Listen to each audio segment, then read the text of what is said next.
سنو، اللہ سے شدت سے دعا مانگ رہے ہو نا، لیکن ابھی تک قبول نہیں ہوئی تو اداس مت ہو۔ اللہ تمہیں دیکھ رہا ہے، تمہیں سن رہا ہے۔ اللہ تمہیں بہترین وقت پر عطا کرنا چاہتا ہے۔ تم بس یقین کے ساتھ دعا مانگتے رہو، تمہاری دعائیں بہت جلد قبول ہوں گی۔ اللہ پاک قرآن میں فرماتا ہے کہ جب کوئی ٹوٹ کر تڑپ کر مجھے پکارتا ہے تو میں اس کی دعا قبول کرتا ہوں اور اس کی تکلیف کو دور کر دیتا ہوں۔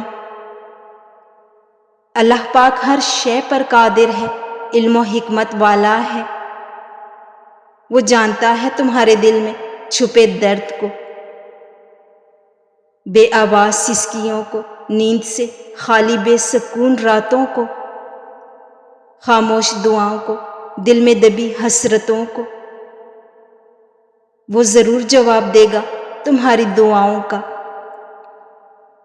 بس مانگتے رہو صبر کے ساتھ، کامل یقین کے ساتھ، اور دیکھو ناشکری ہی آخری حل نہیں ہوتا مشکلات کا۔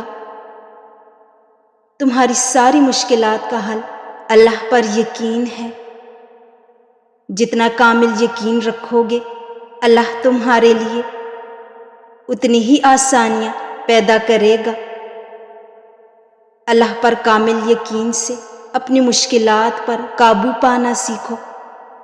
بے شک وہ شکر ادا کرنے والوں سے بے حد محبت کرتا ہے۔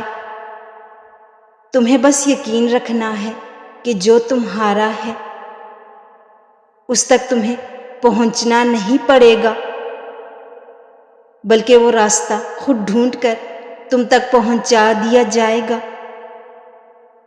یہ دکھ تو بس تمہیں اللہ پاک سے آشنا کرانے کے لیے آتے ہیں، اور اداسی تمہارا امتحان ہوتی ہے کہ کب تک انتظار کرتے ہو۔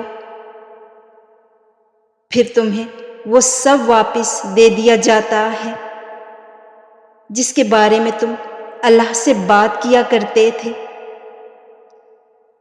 جس کے لیے تم راتوں کو اٹھ کر التجا کیا کرتے تھے۔ اللہ کے فیصلے محض تمہارے صبر کا امتحان ہے۔ بے شک زیادہ وقت گزرنے پر تکلیف سہنا آسان نہیں ہوتا، لیکن جتنا زیادہ تم صبر سے کام لوگے اس کا پھل اتنا ہی دگنا کر کے عطا کیا جائے گا، اور اس ساری تلخی کا مداوع کر دے گا جس کے کڑوے گھونٹ تم ہنس کر پی گئے تھے۔ زندگی کی تمام راہیں رب سے منسلک ہیں۔ تم کسی بھی راستے جاؤ، شروعات بھی رب سے ہوں گی اور اختتام بھی۔ کبھی یہ راستہ خوشیوں کی طرف جاتا ہے اور کبھی غموں کی طرف۔ ایسی منزل جو اللہ سے ملاتی ہو اس کا راہی بننے سے زیادہ افضل کیا اور کچھ ہو سکتا ہے؟ جب اللہ پاک نے خود فرما دیا کہ میں نے انسانوں کو اپنی عبادت کے لیے پیدا کیا ہے، تو راستے اللہ کے سوا کسی اور سے منسلک ہو بھی تو کیوں؟ اپنے دل کو اللہ سے جوڑ لو، اپنی ساری امیدیں اس سے وابستہ کر لو۔ وہ تمہیں چھاؤں میں چھپا لے گا اور آنچ بھی نہیں آنے دے گا۔ وہ تمہیں اپنی رحمت کے سائے میں رکھے گا۔ وہ تمہیں ہر اس گناہ سے پاک کر دے گا جو بالواسطہ یا بلا واسطہ تمہیں کسی اور منزل کا راہی بناتی ہے۔ اللہ پر توکل کرو اور اس حد تک کرو کہ اگر کچھ ناممکن لگ رہا ہو اور ہر چیز اس کام کے خلاف ہو جائے، لیکن اللہ اس کام کے کرنے کا ارادہ کر لے تو اس کو کوئی نہیں روک سکتا۔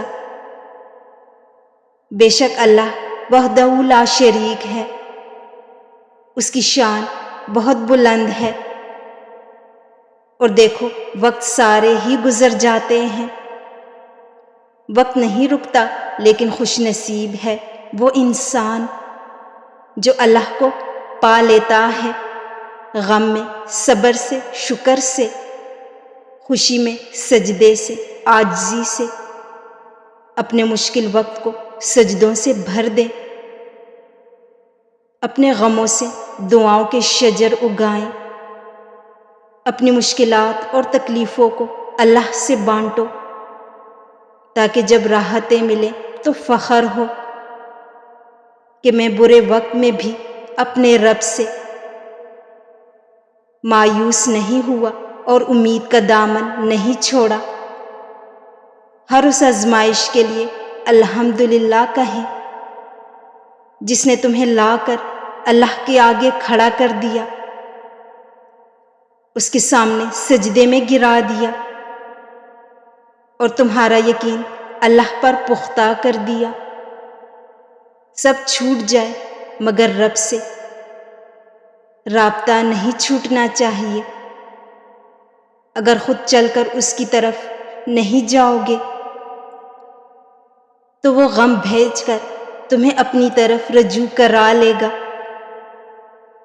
کہ تم سے زیادہ تمہارا رب تم سے محبت کرنے والا ہے۔ تو لوٹ آؤ اپنے رب کی طرف کہ دلوں کا سکون اللہ ہی کے ذکر میں ہے۔ اگر تم چاہتے ہو کہ سکون تمہارے قریب ہو جائے تو تم اللہ کے قریب چلے جاؤ، اور یاد رکھو کہ تمہاری ہر پکار کا جواب ضرور آئے گا اور تمہارے حق میں آئے گا۔ اگر تم اپنے رب پر بھروسہ رکھتے ہو تو یہ بھی جان لو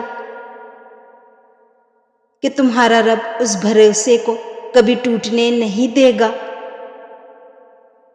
اپنی ساری الجھنوں کو اپنے رب پر چھوڑ کر تو دیکھو، جو چیزیں تمہارے بس میں نہیں ہیں انہیں ایک بار اپنے رب کو سونپ کر تو دیکھو۔ ہر بار وہ تمہیں اشارہ تو دیتا ہے کہ تمہارا مستقبل تمہارے ماضی سے بہتر ہوگا۔ پھر اب ایک بار یقین کی ڈور اپنے رب سے جوڑ کر تو دیکھو، اللہ کے پاس تو تمہارے لیے عطاؤں کا سمندر ہے۔ اللہ پاک فرماتا ہے اور عنقریب تمہارا رب تمہیں پھیر دے گا اس کی طرف جس میں تمہاری خوشی ہے۔